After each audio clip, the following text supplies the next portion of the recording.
오늘 놀라운 교회 10주년이 되는 날인데요.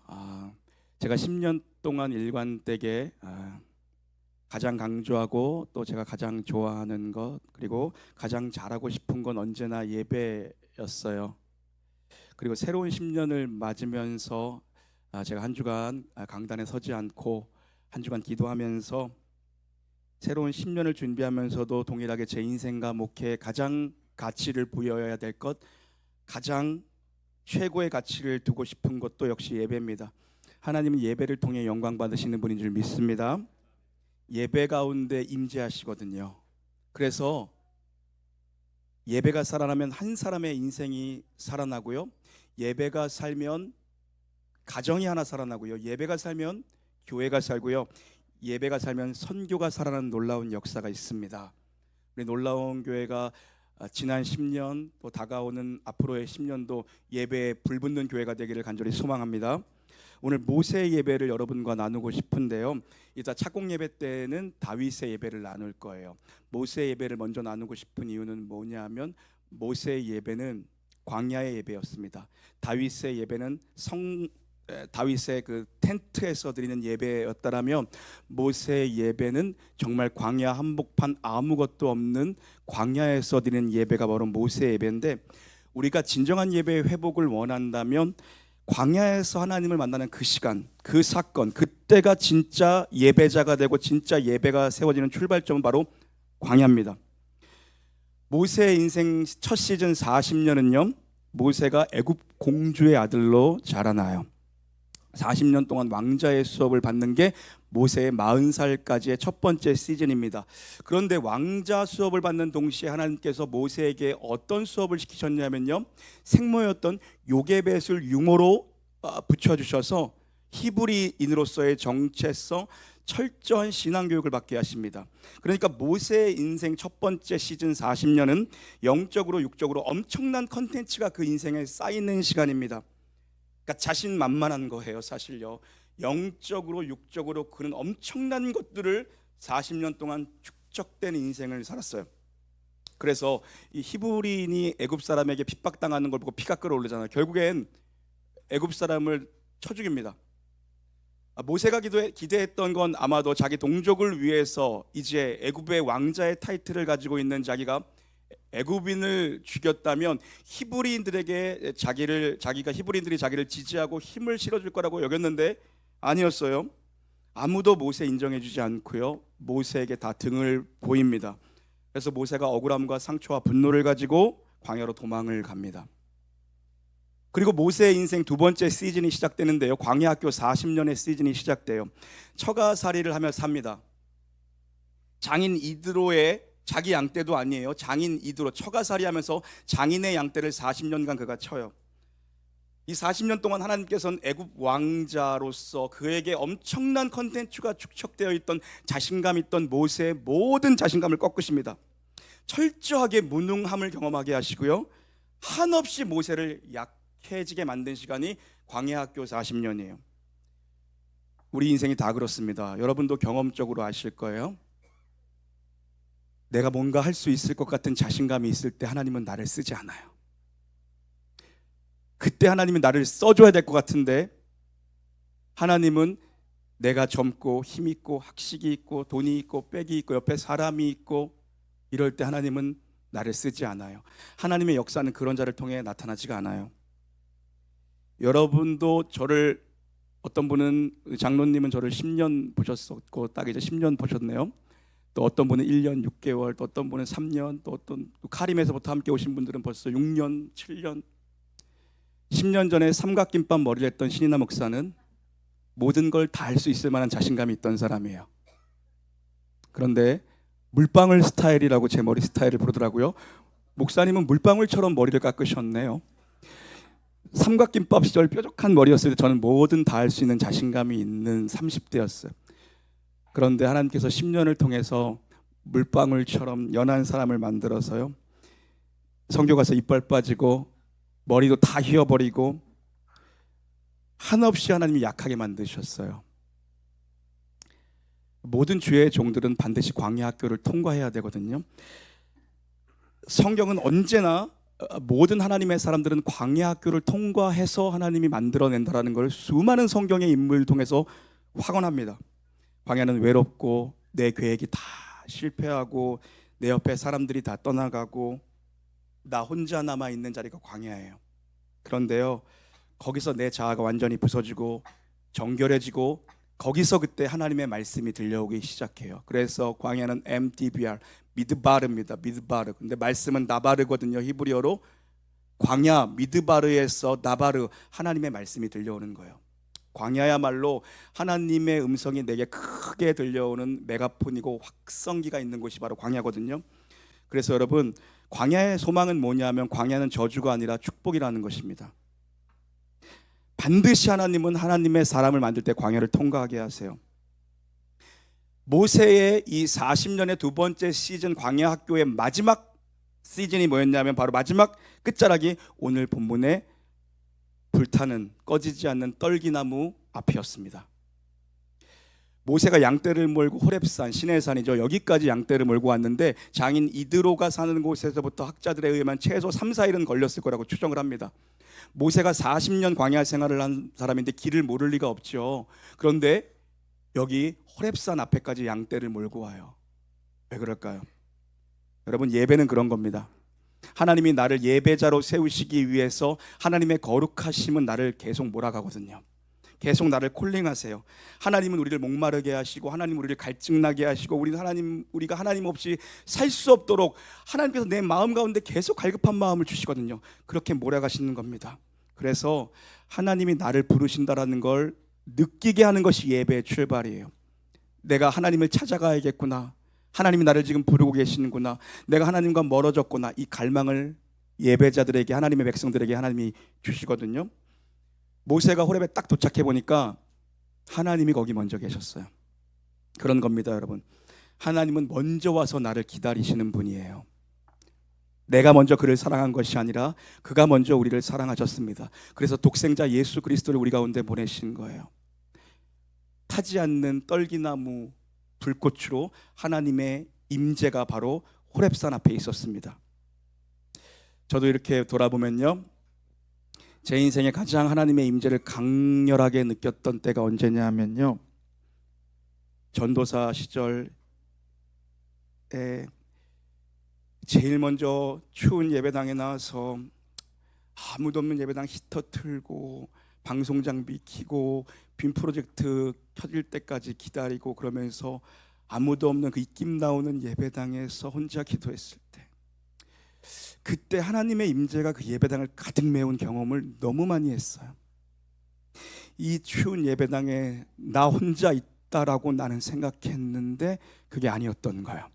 하나님은 거기서 먼저 나를 기다리고 계셨고 예배자들을 기다리고 계셨어요. 우리 놀라운 교회 예배당이 그런 예배당 되기를 주의 이름으로 축원합니다. 5절 한번 읽겠습니다. 5절입니다. 시작. 하나님이 이르시되 이리로 가까이 오지 말라. 내가 선 곳은 거룩한 땅이니 내 발에서 신을 벗으라. 아멘. 모세야 모세야 두 번 부르시는데요, 하나님이 성경에서 사람의 이름을 두 번 부를 때는 뭔가 일이 난 겁니다. 큰 사명으로 초대하시거나 아니면 심각한 상황일 때 이름을 두 번 부르시는데, 모세를 두 번 부르시면서 지금 네가 서 있는 곳은 거룩한 땅이니 함부로 오지 말라 그러세요. 오라 그럴 때는 얹으시고 또 오지 말라 그러세요. 여러분, 예배가 그런 거예요. 누구나 교회 와서 예배 드릴 수 있지만 함부로 예배 드리는 거 아닙니다. 하나님의 거룩한 성전은 그런 것입니다. 신을 벗고 오라고 하잖아요. 이건 이 거룩함을 가지고 네가 하나님 앞에 서라는 겁니다. 그리고 무방비 상태로 모든 것들을 무장해제하고 하나님 앞에 서라는 하나님의 메시지인데요, 예배가 그런 겁니다. 예배에서 여러분 정말 하나님의 임재와 은혜를 경험하기 위해서 내가 약해지고 약해질수록 하나님은 우리에게 점점 가까우시는 분이에요. 내 자아가 깨어지고 내가 죽으면 죽을수록 하나님은 내게 가까이 오시는 하나님이시거든요. 신발을 벗고 무방비 상태로 거룩하게 네 앞에 서라는 거예요. 7절 8절도 한번 읽어보겠습니다. 7절 8절입니다. 시작. 여호와께서 이르시되 내가 애굽에 있는 내 백성의 고통을 분명히 보고 그들이 그들의 감독자로 말미암아 부르짖음을 듣고 그 근심을 알고 내가 내려가서 그들을 애굽인 손에서 건져내고 그들을 그 땅에서 인도하여 아름답고 광대한 땅, 젖과 꿀이 흐르는 땅, 곧 가나안 족속, 헷 족속, 아모리 족속, 브리스 족속, 히위 족속, 여부스 족속의 지방에 데려가노 하로라. 아멘. 40대 모세는 혈기도 있고 학식도 있고 문무와 재능과 모든 걸 다 갖췄습니다. 왕자라는 타이틀도 있었습니다. 그런데 모세가 하나 없었던 건 아버지의 마음이 없었어요. 그래서 40년 동안 하나님이 양을 치게 만드신 것 같아요. 목자의 마음을 알라고 하나님은 40년 동안 모세를, 그것도 남의 양떼, 장인의 양떼를 치는 자로 세우셨어요. 양들은 여러분 목자의 지팡이와 막대기만 보고 따라오는 게 양이잖아요. 개척 교회 목회하시는 목사님을 지난주에 만나서 같이 식사를 하는데 한 7, 8년 개척한 지 되신 교회예요. 교회 재정이 너무 어려워서 이제 월세를 낼 수 없는 형편이 됐나 봐요. 그래서 이제 다른 교회 예배당을 오후 3시에 2시 반 3시에 이제 빌려 쓰기로 이제 그쪽 교회 목사님과 얘기가 잘 됐나 봐요. 그래서 이제 쉐어해서 오후에 쓰는 건데 자기 예배당을 이제 다 정리하고 뭐 새벽에는 온라인으로 이제 다 같이 드리고 주일날 오후에만 모이는 거예요. 잘 됐다 이렇게 생각했는데 3주 만에 거기서 쫓겨났어요. 네. 뭘 또 그렇게 남의 일을 자기 일처럼 좀 내 걱정을 그렇게 좀 해봐요.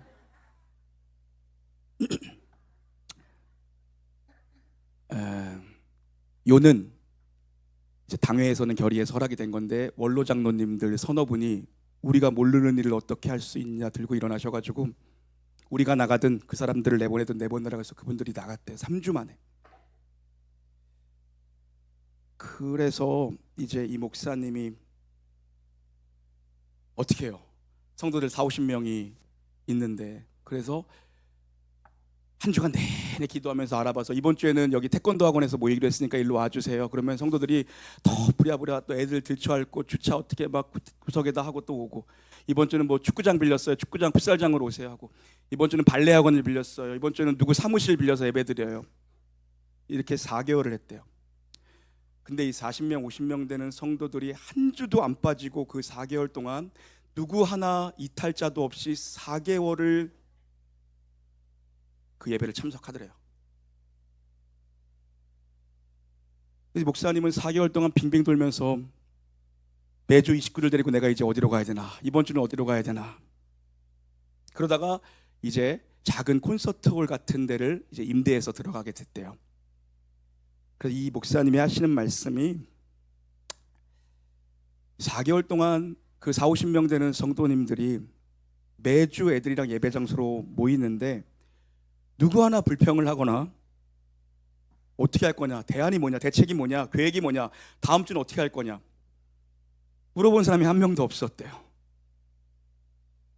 그래서 최근에 이제 예배당에 새로 이제 안착해서 안정화된 다음에 성도들이랑 삥 둘러앉아서 차를 마시면서 목사님이 성도님들에게 이제 물어본 거예요. 다 둘러 앉아 있으니까. 근데 여러분은 왜 4달 동안 나한테 연락 한 번 해서 목사님 어떻게 할 거냐, 계획이 뭐냐 묻고 따지는 사람이 왜 하나도 없었냐. 그래서 성도들이 하는 말이 뭐냐면요, 지금 우리 중에 목사님이 제일 힘들 거 뻔한데 우리까지 징징거리면 어떡해요.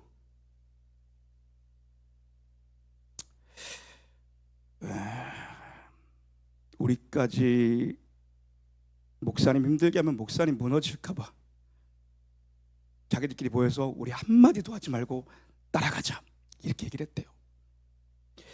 그러면서 이 목사님이 우시면서 저한테 그러는 거예요. 신 목사님, 성도들은 진짜 착하고 약해요. 양떼들은요 너무 착해요. 목사가 가자 그러면 다 따라오고 군말하는 양떼가 없어요. 근데 그들은 너무 약해요. 우리가 그들을 위해서 기도해 줘야 되고 우리가 정신 차리고 그들을 바른 길로 인도해야 되는 것 같아요.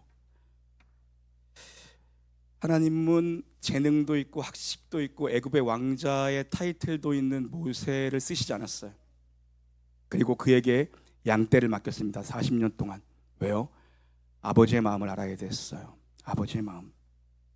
하나님은 예배를 통해서 아버지의 마음을 우리에게 부어주시거든요.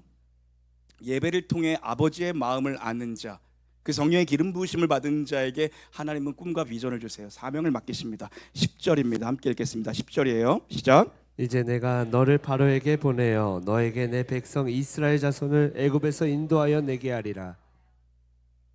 하나님 모세에게 어마어마한 일을 맡기시는데 뭐 별로 대수롭지 않게 야 가서 다 데리고 나와.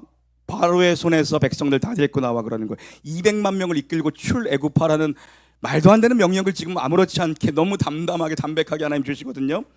이건 모세가 감당하기 힘든 사명이에요. 그러니까 모세가 핑계대죠. 내가 누구이기에 바로 앞에 섭니까? 내가 말 못합니다. 나이가 80입니다. 젊었을 때 시키지 이제 와서 왜 그러십니까? 온갖 핑계 다 갖다 댑니다. 모세가. 왜 그런지 아세요 여러분? 누구보다 애굽이 얼마나 강한 나라인지 제일 잘 아는 게 모세입니다. 헌신에 대한 두려움이 있었던 거예요. 그리고 자기 생각에는 40대 때 왕자 타이틀이 있을 때는 해볼만 했죠. 근데 지금은 아니라는 거예요.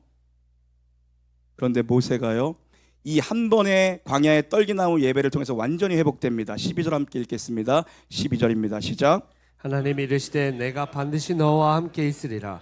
내가 그 백성을 애굽에서 인도하여 낸 후에 너희가 이 산에서 하나님을 섬기리니 이것이 내가 너를 보낸 증거니라. 아멘. 하나님이 내가 반드시 너와 함께 할 거라는 이 단 한마디 메시지, 이 음성, 이 단 한 번의 광야의 예배를 통해서 모세가 하나님의 사람으로 섭니다.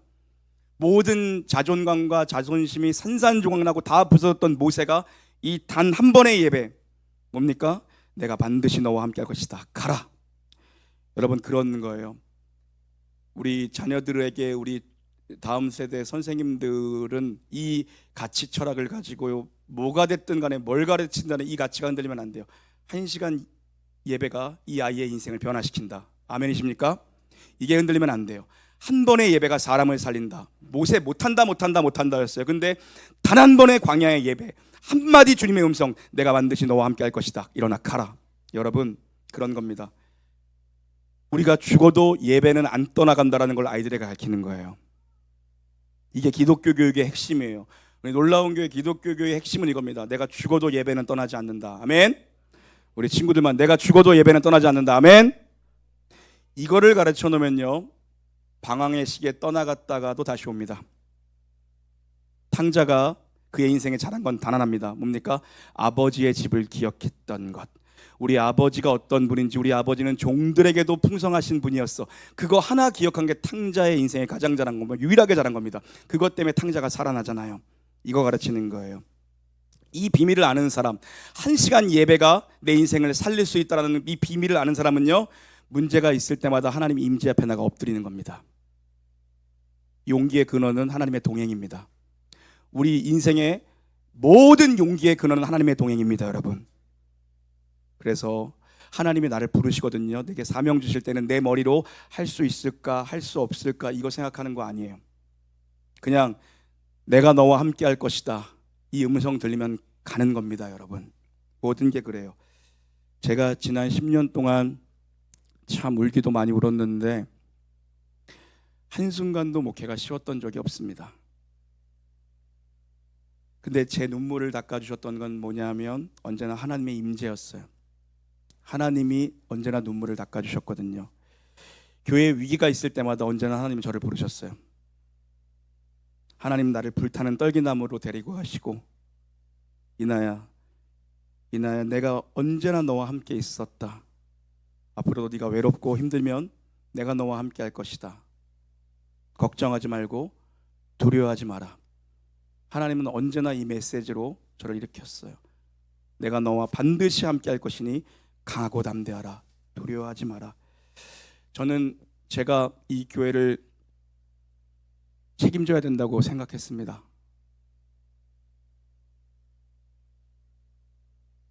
담임 목사가 이 교회를 책임지는 거라고 생각했어요. 사람들이 떠나가면 다 내 잘못인 것 같고, 사람들이 병들고 아파도 내 무능력 때문인 것 같고, 성도들 사업이 안 돼도 내 책임인 것 같고.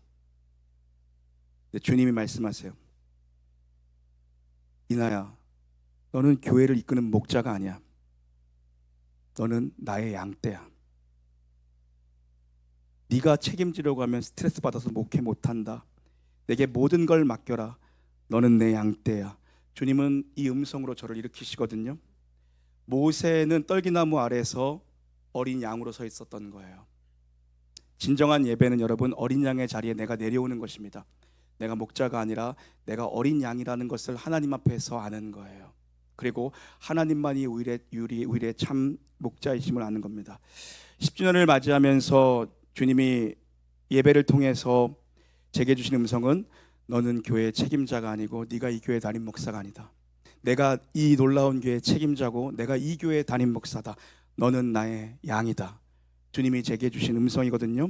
여호와는 나의 목자시니 내게 부족함이 없으리로다. 이 말씀이요, 그냥 성경 한 구절이 아니라 나의 인생을 평생 붙잡는 말씀, 그 위대한 7구절의 말씀 중에 하나입니다. 여호와는 나의 목자시니 내게 부족함이 없으리로다. 저는 이 교회를 책임져야 되는 담임 목사가 아니라 저는 주님의 어린 양이고, 가장의 무게를 짊어지고 사시는 우리 사랑하는 성도님들은 그 가정을 내가 책임져야 되는 나는 가장이 아니라 여러분은 주님의 어린 양이고, 아이를 믿음으로 양육해야 되는데 마음처럼 되지 않아. 또 이 아이가 나 때문에 이렇게 된 건 아닐까 늘 가슴으로 눈물을 흘리는 우리 엄마들은요, 여러분은 목자가 아니라, 이 아이를 책임져야 되는 목자가 아니라 우리 주님의 어린 양입니다. 저는 놀라운 교회가 모두가 주님의 양떼고, 주님 저를 인도해 주시고 저를 불쌍히 여겨 주십시오. 이런 고백으로 하나님 앞에 서는 성도님들 되기를 주의 이름으로 축원합니다. 오늘 착공 예배 드릴 텐데요, 더 큰 은혜가 임할 것입니다. 주님께서 이번 우리 다윗 장막 프로젝트를 제게 주시면서 주신 말씀은 너희를 평안함과 기쁨 가운데 너희들이 소원하는 그 항구에 여호와께서 이르게 하실 것이다. 이 말씀 주셨거든요. 우리 가운데 평안과 기쁨으로 소원의 항구에 도달할 줄 믿습니다. 지난 10년 동안 부족하고 함량미달의 목사를 언제나 지지해주고 교회가 위기 때에도 흔들리지 않는 반성과 같은 믿음으로 저의 옆에서 함께 한 곳을 바라봐 주신 모든 성도님들께 진심으로 감사드리고, 앞으로 다가올 10년 하나님께서 저를 이제 바보처럼 만드셨으니까 30대 신이나 목사는 뭐든 다 할 수 있을 것 같은 목사였고, 20대 때 신이나라는 청년은 세상 들어올 게 없었던 사람이고, 10세 때는 모든 것을 평정하며 살았던 사람입니다. 40세 때 신이나 목사는 하나님 없이는 아무것도 못하는 바보가 됐습니다. 주께서 그런 바보 같은 나의 목회에 여러분을 붙이셨으니 여러분과 함께 전무후무한 부흥을 보게 하실 줄 믿습니다.